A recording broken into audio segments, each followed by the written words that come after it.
Human trafficking is a problem we hear a lot about in the world, but here's the thing, is that it comes down to right in your own backyard, especially for girls who are in their kind of middle school age, believe it or not.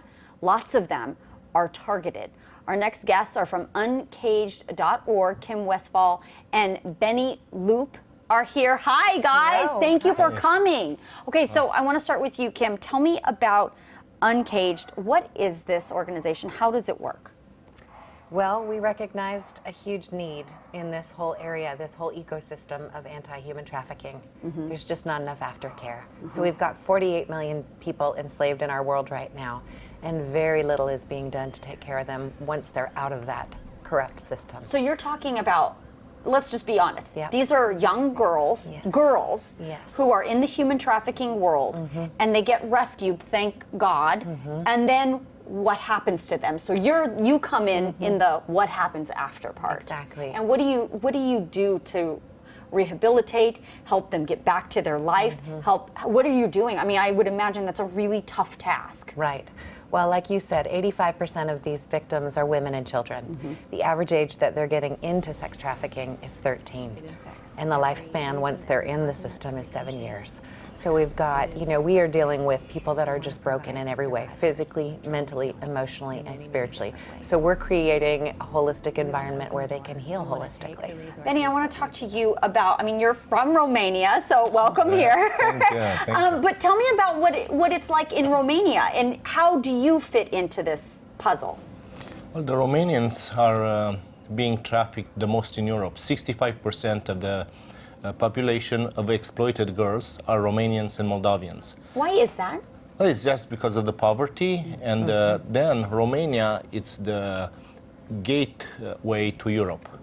So once a victim is taken from Moldova or Ukraine, Serbia, Bulgaria, coming to Romania, once they cross the border of Romania into the European Union Schengen space, it's over. Yeah, they get lost. They get lost in that. In That's 7 it. years. Tell me about, I know you talk about and I have interviewed these women now who have gone through this and have found their way out, thankfully. But what does it take to get them from the point of rescue to the life again? What does that take? What does that process look like? How does Uncaged help that? Right. Well, I hate to get too graphic, so we'll spare you the gruesome details. I know, it's awful. But you're talking about girls and women that have been raped anywhere from 30 to 60 times a day. Yeah. So think about your physical condition at that point, your mental and emotional condition. So what we've created is what we call the sanctuary model. And it's simply a place of peace and safety where they can come and live. So it's a physical building? Yes, it's Okay. it's a village. It's a healing village where everything has been designed with healing in mind. Wow. They'll have access to trauma therapy, spiritual care, medical attention, education, because they've missed all that, and vocational training, because we want to give them new jobs. We want to reintegrate them into society as productive and whole human beings. Beni, for you and the young women that you help and the young women that you take and find in these horrible scenarios, what have they said to you when you've taken them out? Well, there were girls that grabbed us and jumped in our arms they said, "You are our angels." There were some others that said, "You are sent as a result of my prayers." During the abuse, being raped, there was a girl that prayed and said, "God, help me." And this is what we do. We meet girls that are waiting for somebody to rescue them. They know there is no chance. They are being threatened, they are being abused, they are being killed. Yes. Girls physically killed in front of others.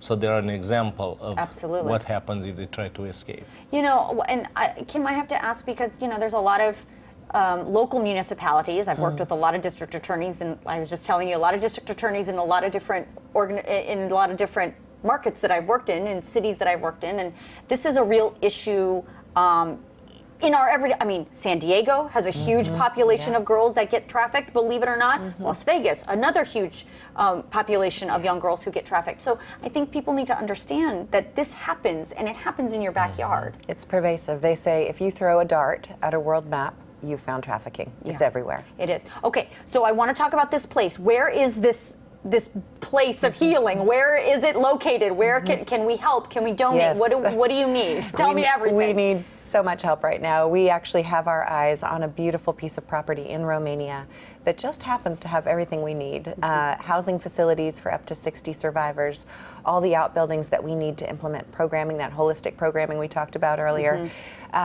And we are actually looking for the funds right now to purchase and renovate that property just a little bit. And we could open, next week if we had the funding. Right. So we need help from the American folks. And then this is a model that we believe is going to work not just in Romania. We're going to try it, test it, and perfect it there. Right. And then we want to roll it out all over the Everywhere. world in the most desperate places. So Yeah. let's go. Let's get them.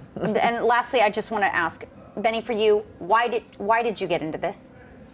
In 2004, I was given 450 ladies, Romanians, that were found all over Europe.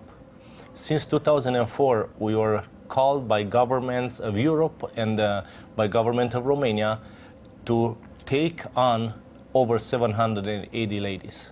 Wow. So that's why I'm So here. you've been in this world of trying to help women for years. Correct. But why? Why did you get into it? Well, I got into it just because of the need. I saw that the laws are written in a way that traffickers can go around them. I got a constitutional law degree just to change the laws. I saw that there is no way to enforce the law in the nation of Romania. So I got a law degree in criminal justice. So I'm doing that. I got a diplomacy degree so I can rescue.